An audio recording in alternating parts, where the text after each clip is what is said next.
All right, what's going on? Welcome back to the Look by Mum Hustling podcast for episode 90, although we forgot to dress up for Halloween. We did. We realised this episode comes out on the Monday before, and we do have a box of random Halloween decorations. I think when we did a YouTube live and we did the Halloween one, and we'll dress up as was it Tiger King? Oh, that's right. Yeah, back in mid-COVID where Tiger King was massive. Yeah, but we gender swapped, so you were Carol and I was old mate.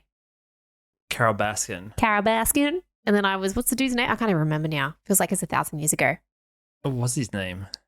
Tiger King guy. Tiger guy. Yeah, Tiger guy. Anyway, I just realised in Life X app I can put the the Halloween theme? Mood on. Nice. I hope you remember the previous theme it was on. Oh, shit. I think I've got it written down somewhere. No, we had those two perfect colours in our backdrop set, and now I've just ruined it with one click. Yeah. That doesn't seem very Halloween-y, though. Halloween-y. No. Maybe just go deep red for like dun dun dun.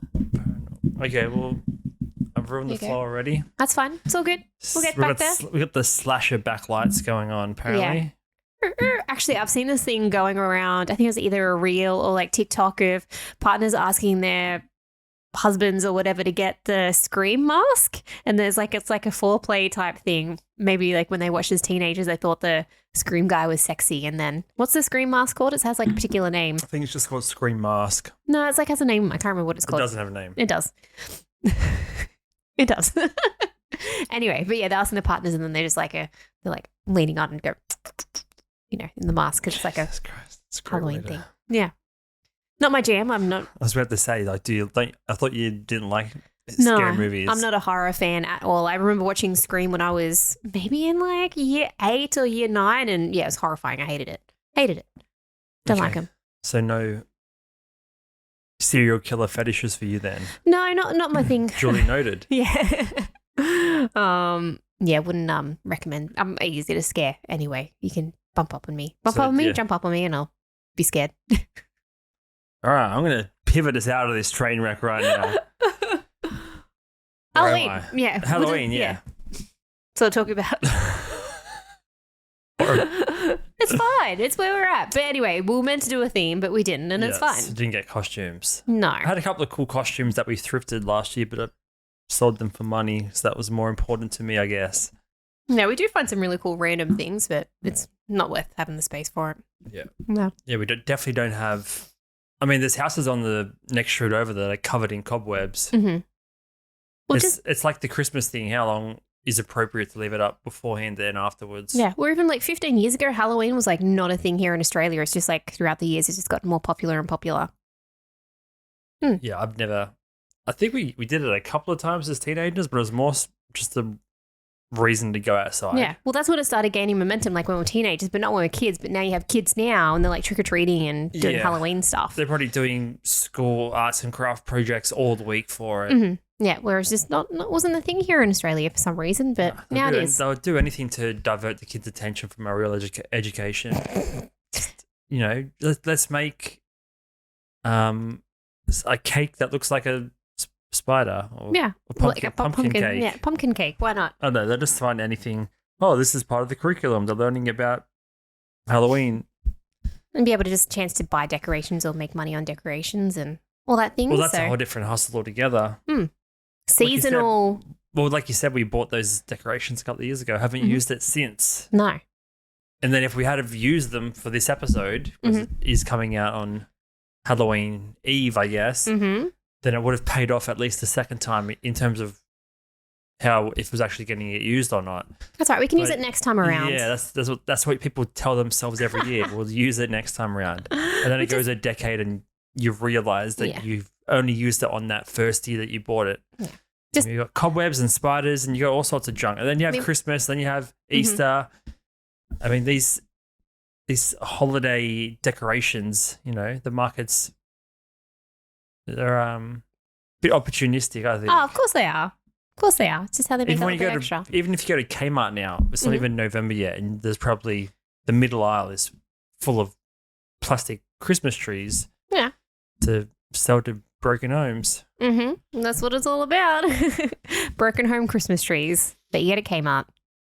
And they don't last long. Same thing. No. Did you have a real Christmas tree growing up or did you have a plastic one? Definitely didn't have a real one. I know some people had real ones. We had a plastic one growing up, so. I've never met someone that had a real one. I feel like I have.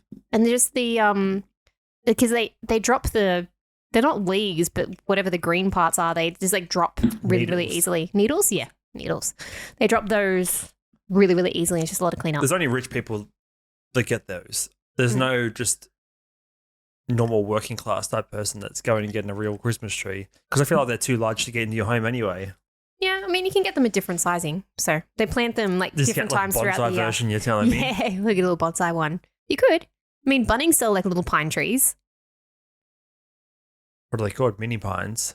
Oh, they just haven't grown big yet. Baby pines. Baby pines. You're making things up. I'm not. All right, move on to your article. Okay. Sarah's brew articles this week, guys. Prepare yourselves. Could be a spicy app. I don't think so. So let's see. Do you remember? These are pretty.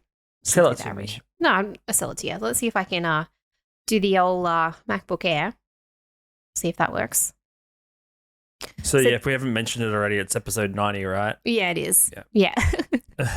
Here we are. It's pretty cool. That's pretty cool. Yeah. It's almost 2 years. I know. We kind of did like a milestone-y kind of bit last week. Yeah, no, this wasn't really for the listeners. No, you might need to toggle just, Bluetooth on and off. This was just more, saying congrats to us. Congrats to us. Big pats on the back, Stick it in there. All right, let me try again. But this one's just a couple of app updates that I've seen throughout the week. Yep. App updates. Oh, say that 3 times. App updates.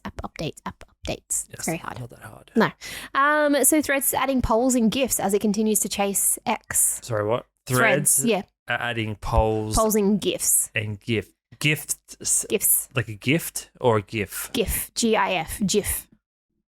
Okay. Yeah. So it almost feels like as soon as I read that, I was Instagram, like, you can do that now as well. You can respond with a GIF. It just feels very Facebook-y.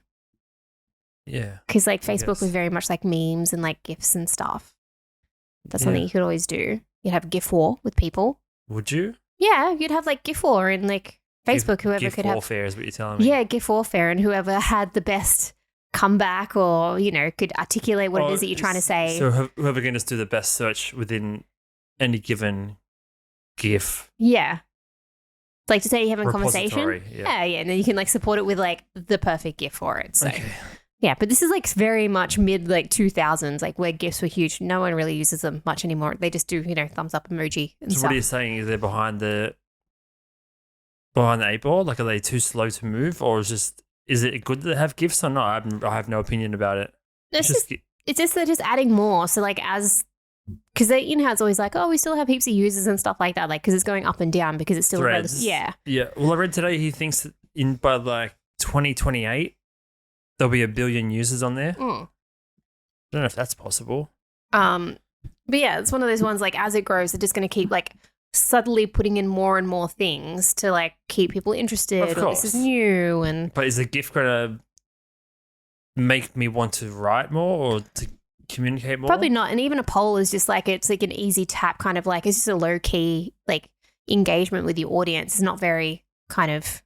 I mean, polls, yeah, I guess they can be helpful as well. Yeah. But I don't know what value that's going to bring. Mm-hmm. If you're writing something interesting or posting something interesting, like a video or a photo, and someone responds with a GIF, it's kind of like not a lot of effort's gone into it. Mm-hmm. You've taken time to select a GIF that may be funny or relevant or add to the conversation, but it's also you click the button and hit a GIF. You could, yeah. This article is not wanting to share. I feel like it's lazy. So even if I was to drop a GIF, I'd be disappointed with myself. Mm-hmm. And then also if I was getting replies with GIFs, I'd be like, these followers are not engaged. They just want to choose GIFs instead of choosing words. Yeah, fair. That's a fair point. And they're also testing pinned posts and view counts as well.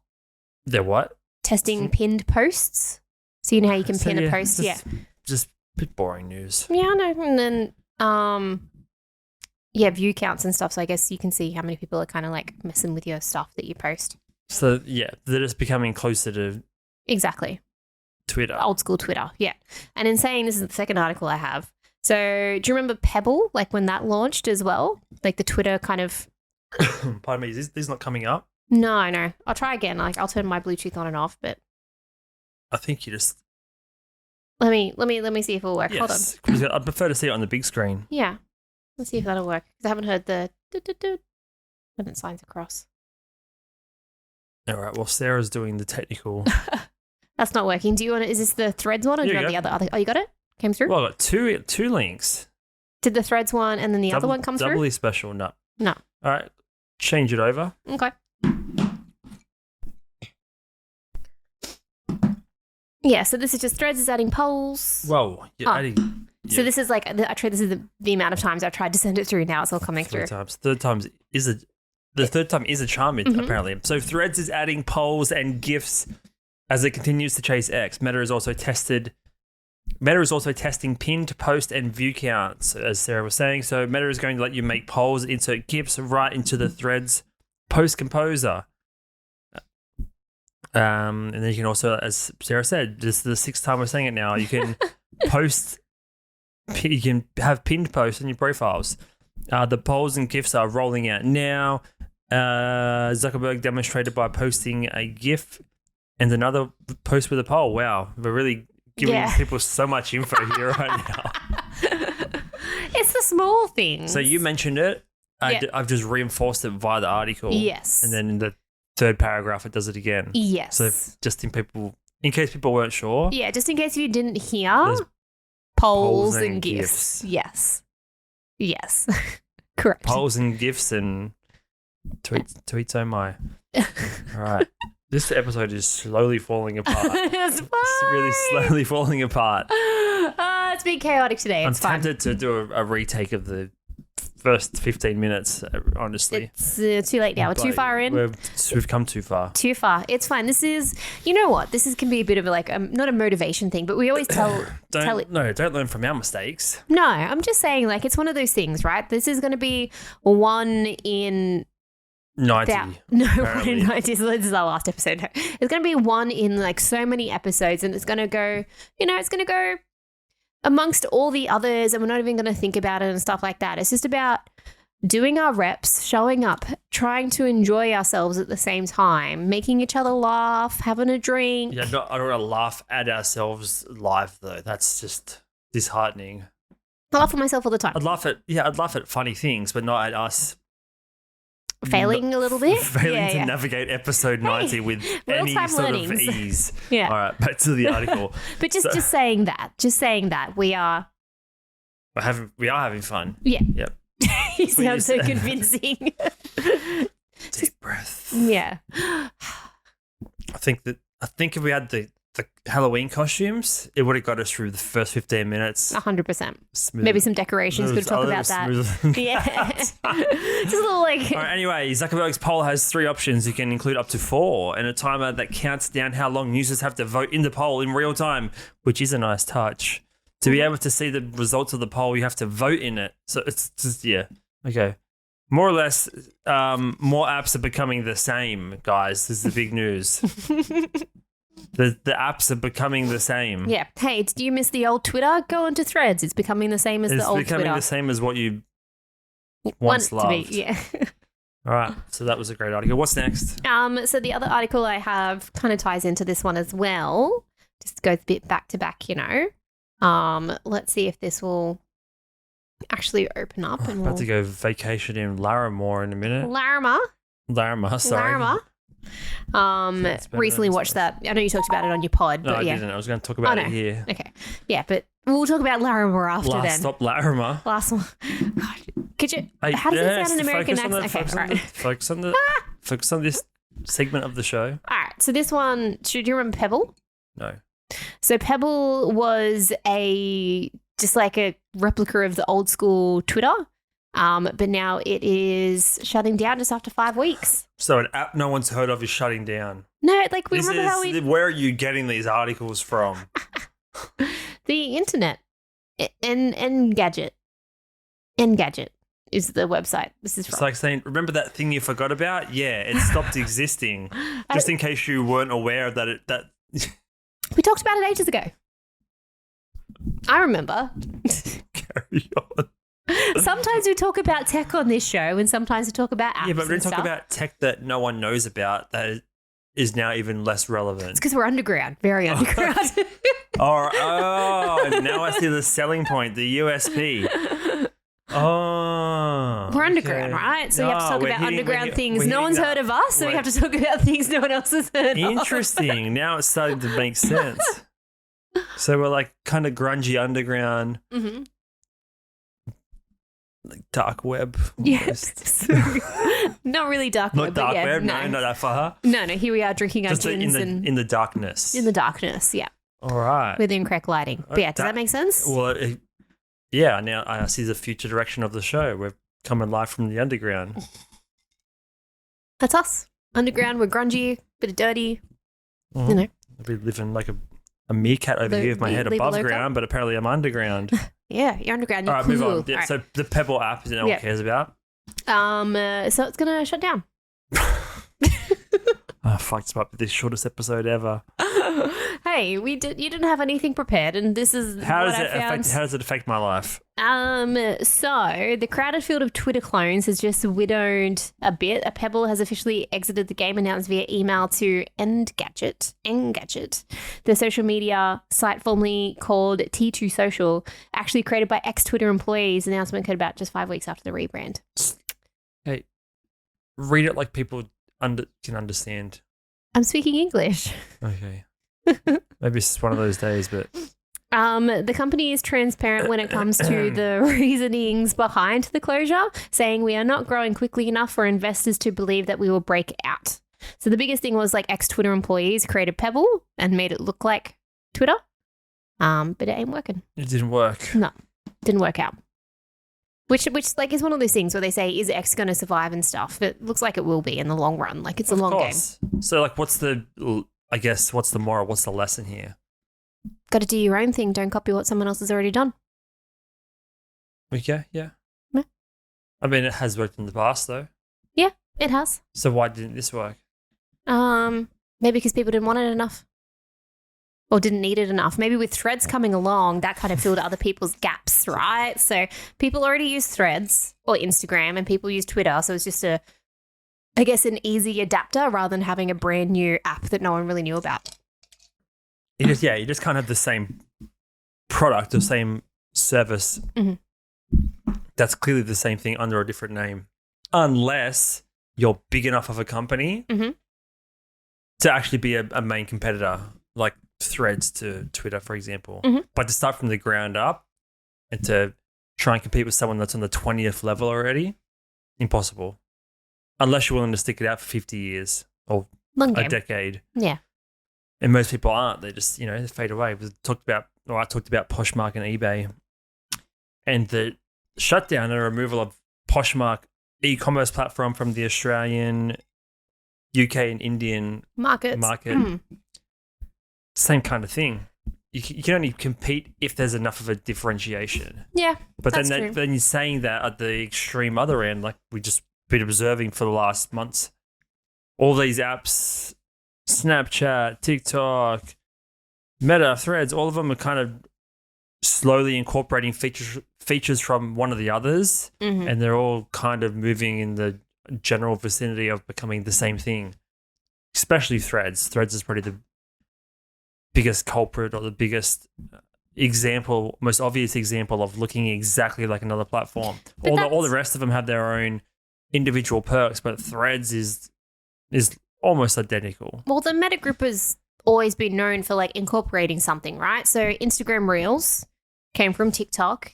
The stories used to have filters on them came from Snapchat. Like they're always not stealing, but like essentially copying and then adopting it for themselves. Like that's just something they're known for. So kind of not surprising that they sort of copied Twitter. That's what they do. Capitalize on it. Find a gap in the market. Yeah. Yeah. So it's interesting to think about a new app like this just can't just take off from the ground floor. What kind of apps is we've thought about this in the past. It's almost like having the blinders on and being like, well, all the apps have already been made. There can't be anything else that's going to take over. But then obviously saying that 5 years ago, you look at TikTok, which is now the biggest one. Yeah. Not sure if that's accurate. I feel like it is probably the biggest one of app. the biggest apps, yeah. It's like, can a brand new app just come in with a fresh idea and just take off? The last one that I sort of like think that comes to memory, because I still know a few people that actually use it, is the Be Real app. Like that was kind of a fresh idea. I'm saying if you walk the street up, which has, 20 houses? How many of those houses, not even devices, how many of those houses, what percentage of those houses have the app on their phone? TikTok, I would say like 70%. Yeah. Be Real depends. I guess it depends on the age demographic. If they have like a bunch of teenage and stuff, they'll know. I'm thinking less than one. It depends on the demographic, but yeah. Let's just say it's a normal house of 2 parents, 2 kids or teens. How old are the kids? Teens? Yeah, teens then. Between 8 and 18. Then if they're over like 16, I'd say they have Be Real. Be Real? I don't think so. I think so. No way. Yeah. Because only your friends can see your But snaps. no one uses it. You don't use it, doesn't mean anybody else doesn't use it. I don't hear anyone talking about it. Because I read articles all day long. I surf the net quite a bit. I love surfing the net. Yeah, you love Never surfing? see anything about Be Real. Well, there you go. All right, maybe it's just not in your algorithm. All right. I mean, I could search the monthly users, but yeah, I don't think it's as big as you think it is. Well, why don't you find out? Do a Google search. Well, what is it ranked in the Apple Store? That's a good question. Have a look. Experiment.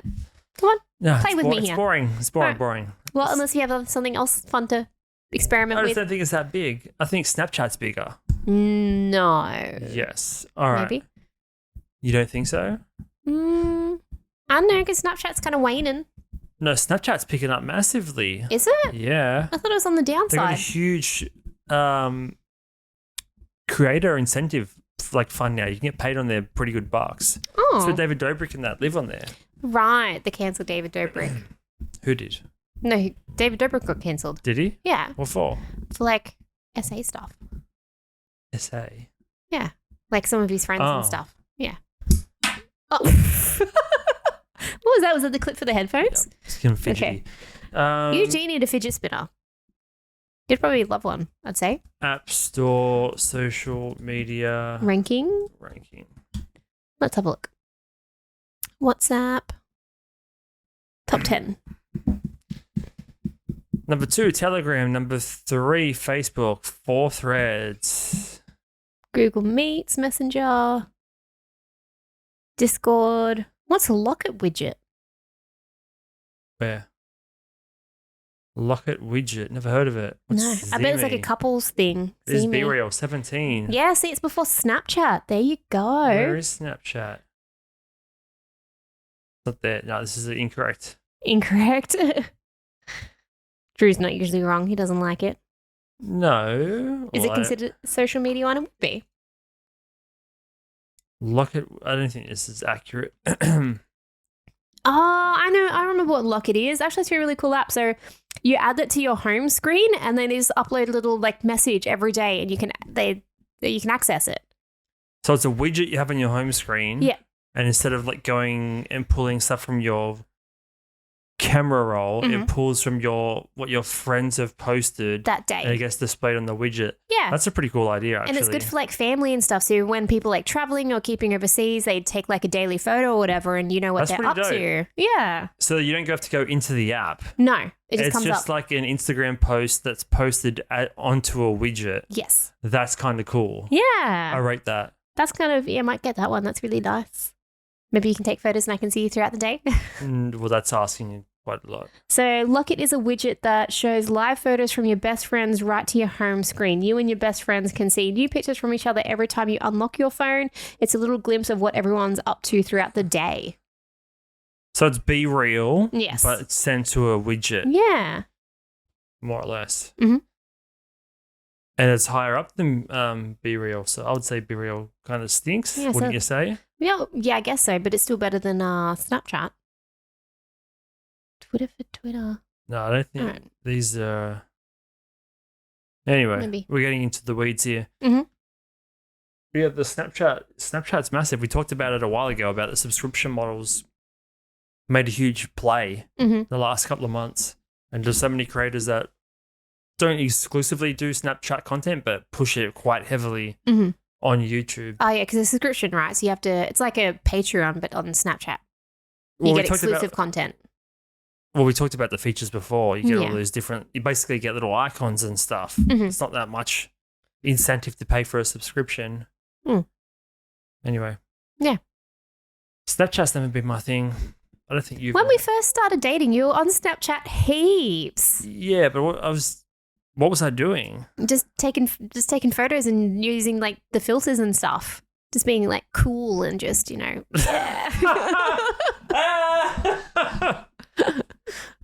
Just like chatting. Okay, I don't remember that.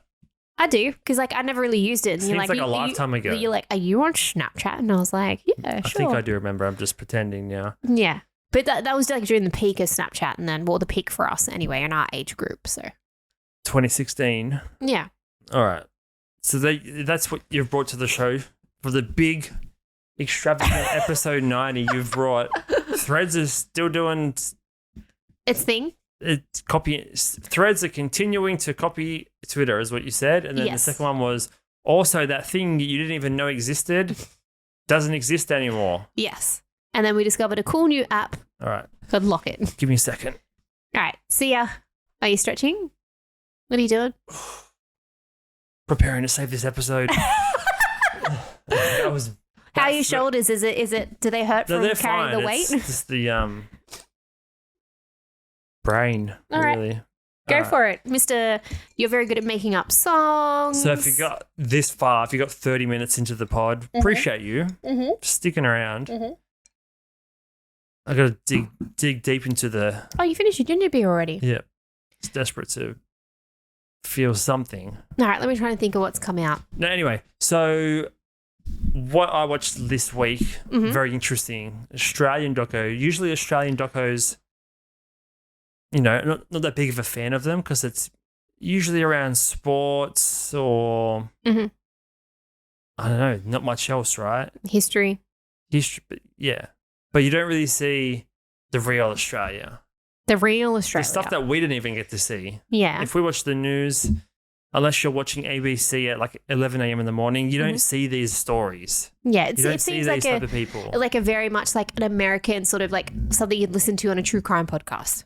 Yes. Yeah. So basically Last Stop Larrimah on Netflix. Larrimah.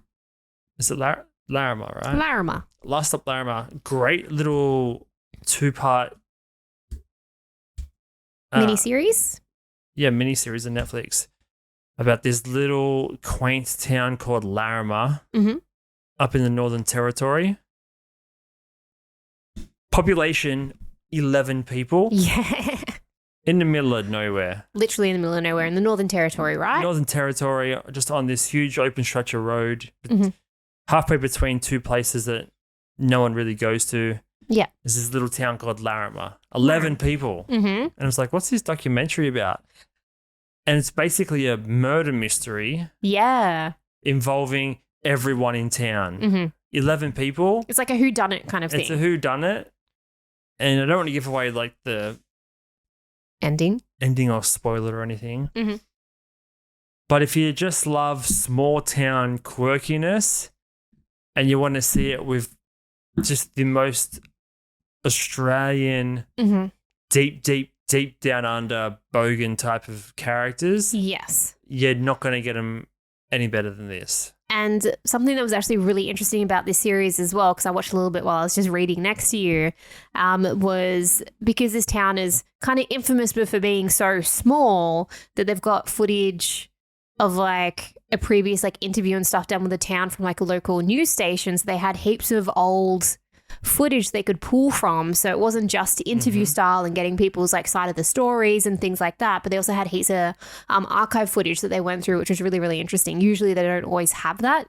Sometimes you get like people's home videos or people's like recorded phone calls and stuff, but this was actually not news, but media like interviews and stuff. All right, so this is just a little article. I'm not going to go through the article, but this is an article from Heaven of Horror, kind of breaking it down, and it says here, It's perfect if you enjoyed Tiger King. And we mentioned Tiger King earlier, obviously. This is basically the Australian kind of version of that in terms of someone's gone missing in these weird circumstances with these over-the-top eccentric characters from this town. They might not seem eccentric, but when we're just like a Australian city slicker like us, this is what a real Australian is kind of looks like. From our parents, like, boomer generation anyway. Yes, and they're all, like you said, they're boomers as well. They're all retired.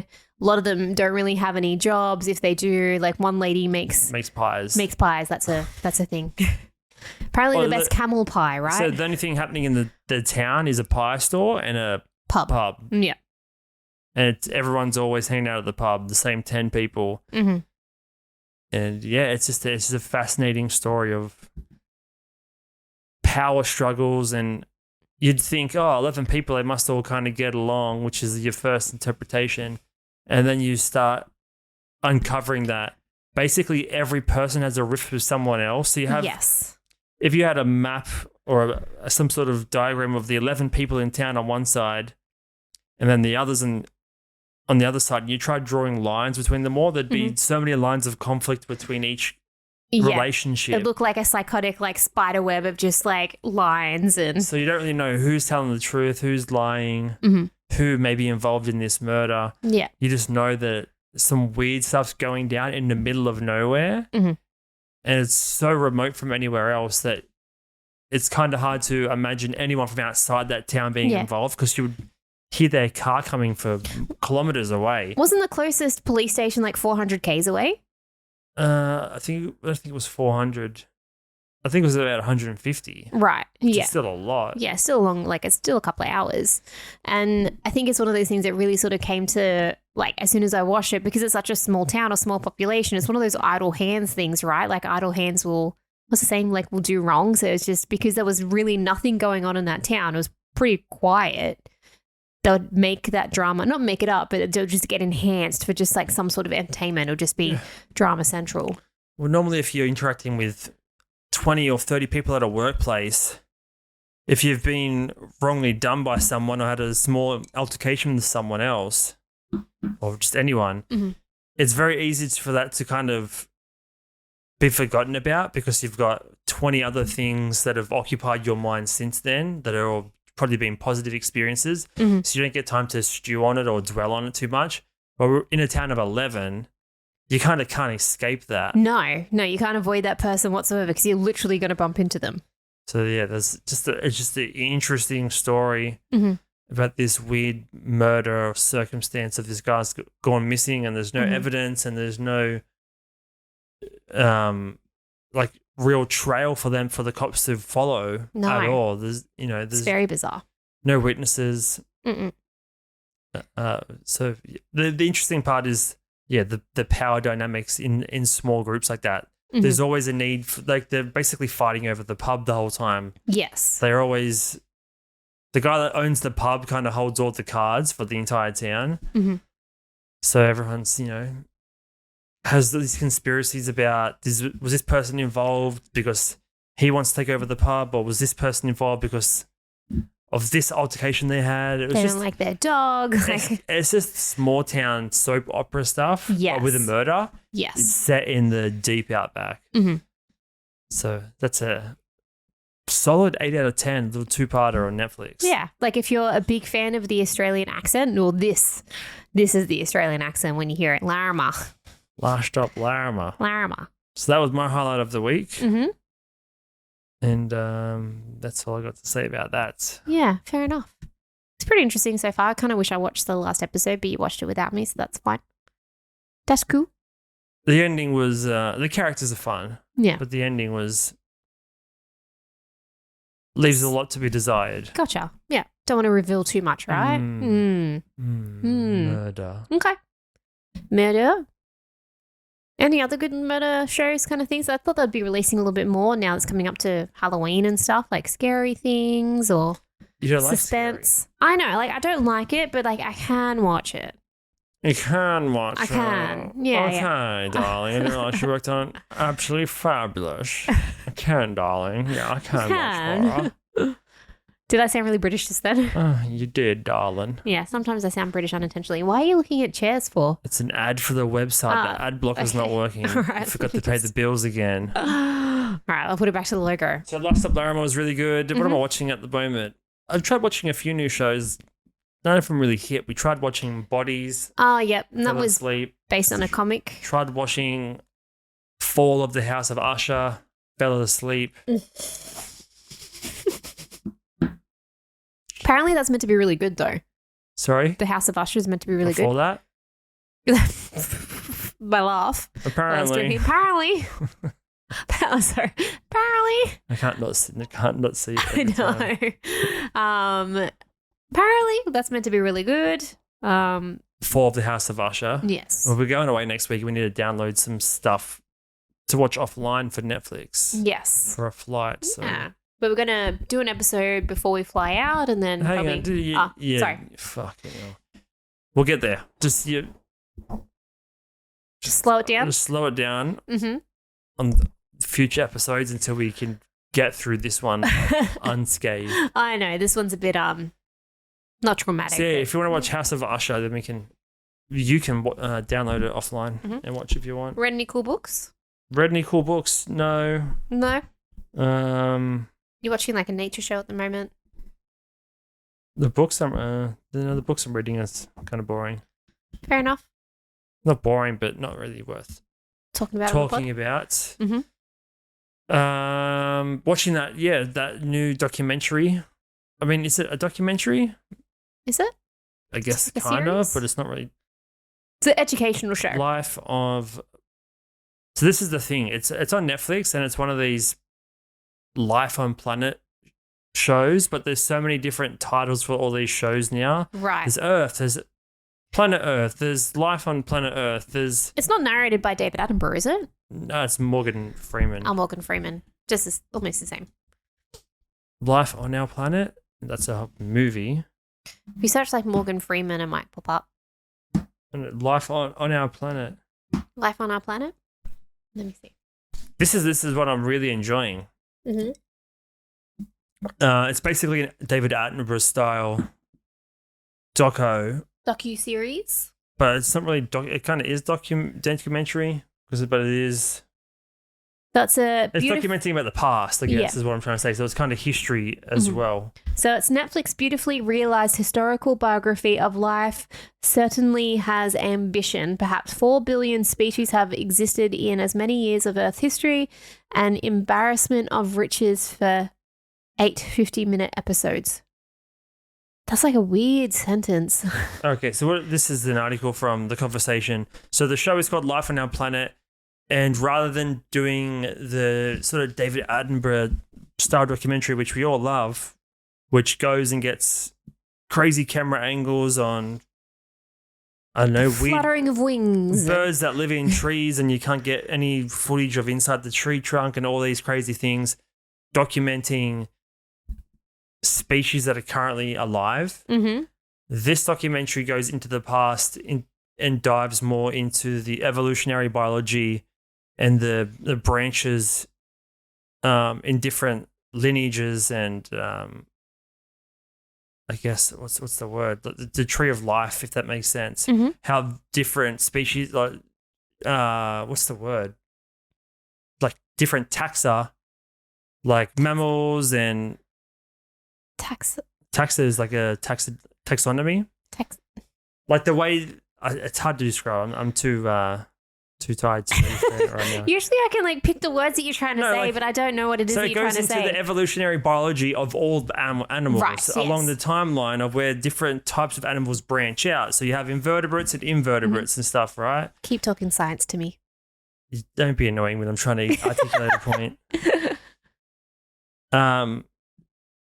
So I'm trying to find like some sort of diagram that breaks down the evolution. This is the evolution of fish, right? For example, of when they had their first backbone, when they started growing side fins. It goes through all different random stages of changes along the evolutionary timeline, going back hundreds of millions of years. And then obviously they'll probably end up on humans in the last episode. But it kind of is interesting because we know about the dinosaurs. We don't know every single dinosaur species that existed. We know about the main ones we hear about in books and movies. But then how many other extinct animals do you know of that you could name? There's like woolly mammoth, saber-toothed tiger, giant wombats, but there's a dozen or two random things that you know exist because there's fossil records of it. Well, this documentary takes you kind of to the divergent point when something got tusks or something got, like I said, fins, or some major change in the anatomy happened. They created a whole different line of animals and species that were going to come down the line. So the point is, rather than focusing on the current animals that are alive, it focuses on the animals that are now extinct. Yes. So right. it's saying here this embarrassment of riches for there's 8 50-minute episodes, and you can't really touch on everything because there's perhaps been 4 billion species that have existed. So the main stat that they want to keep emphasizing on this documentary is 99% of all species that have ever existed are now extinct. Yeah. So what we know of today, the millions of plant species, insects and fish and birds and the main mammals and reptiles and stuff we know, they're what we know or have records of, but that's only 1% that's ever existed. So if you imagined a million different things of, like I said, insects and plants and all sorts of different animals, a million of those, then you zoomed out and that was only 1% of the overall stuff that's ever existed. It's pretty fucking insane to think about how many different creatures would have existed over the last 500 million years. Yeah. It's bananas to think about. And then to be a human who's just one species in that entire thing with the ability to learn about the environment and learn about history, it's almost like life is like so easy to create almost because it's had obviously millions of years to evolve different species, but it's also like it seems like it's too easy. They can just keep reinventing different things almost, or evolving them rather, over thousands and thousands of years to have different colored wings or longer beaks or whatever the evolutionary advantage is. And then for us to just sit here at the top of the top almost, the ones that get to control it all at the end of the day, or we don't necessarily... we shouldn't maybe perhaps control it, but like we essentially do. We get to choose how we interact with the environment, how we manipulate it. It's kind of crazy how much stuff has existed in the past, and then we're just sitting here fucking the planet up badly every day. Yeah. It's kind of like that's nothing to do with this documentary, but once you start seeing things in terms of 4 billion species, and then we're just like these advanced monkeys sitting at the top, it's bananas to think about. Bananas. Yeah. Monkeys. Well, that wasn't intentional, but yeah, I do like bananas. But it's like one of those things, right? Like we just don't know about the species that got from the ones in the middle, right? The ones that didn't last or didn't survive, like survival of the fittest, right? But those ones were like crucial and like the stepping stone to become like the version they are today. Like it's pretty... Yeah, there will be so much we don't know. So much we don't know. Yeah. And there's only stuff that's been kept because it's either like fossilized or, there was lava and it's been like encapsulated in there. Like there's this, what about all the stuff that just like naturally died on top of the earth and just like disintegrated over time? Yeah, very rarely there's something captured for us to see thousands of years later. That's the most lucky instances when we find that stuff. But it's wild to like zoom out that far because it's easy to get caught up in the last 800 years or since Jesus or whatever, and pretty much the same species have been around. But 1,000 years is nothing long term. Yeah. And it's the whole like debate as well as like the human race has been around a lot longer than what we think it has. But yeah, I just feel like there's so much stuff that we don't know about. Like it's just crazy. It's crazy. And like with this doco as well, do they use like really good special effects? Yeah, so look at these images. They're just random animals that are like, what's that, a round hedgehog sheep type thing that probably may have existed at one point. This is like some sort of... flying monkey? Or like more of like a bird. the descendant of a dinosaur would be the ancestor for birds, etc. Gotcha. And then this would be, for example, the first fish that crawled out onto land. Mm-hmm. Obviously not exact, but it gives you an idea of just the history. And I mean, I did evolutionary biology at uni for 2 years before I swapped out, and this stuff always fascinates me. Mm-hmm. But yeah, the doco kind of revolves around 5 mass extinction events, and I guess what animals were dominating before and after an event like that. Like obviously the dinosaurs is the most noticeable one. Mm-hmm.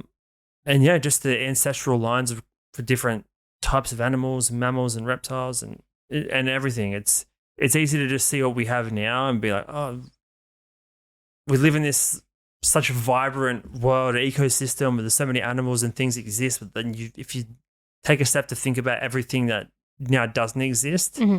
for this one version to exist, whether it's by luck or by obviously natural selection as well, that all the animals that currently exist are for a reason, unless they were killed out by tribal people or whatever. Mm-hmm. It's almost like it's easy to just forget about everything that existed before, or even before there was any life. Before, like when the first episode, they're showing you how so much biomass of plankton was doing photosynthesis, and when you do photosynthesis, you release oxygen molecules, and then because that happened on such a mass scale, that's what added so much oxygen to our environment, which made it become hospitable afterwards. But even before that, it was just a barren planet full of explosions and volcanoes and lava. And you're like, oh, it's easy to forget and mm-hmm. on some beautiful planet with amazing oceans and mountains, but at one point it was just desolate lava. Yeah. Pretty crazy, and especially the mass extinction things they show you. Mm-hmm. Unless it's easy to know, or you get taught in school, oh, there was a mass extinction, so many things died. But when you actually understand how it happens and how fast it happens, it's mm-hmm. kind of terrifying how soon we can just get wiped out. Yeah. I mean, I listened to that one of the latest Joe Rogan episodes with Graham Hancock, did the Ancient Apocalypse series, mm-hmm.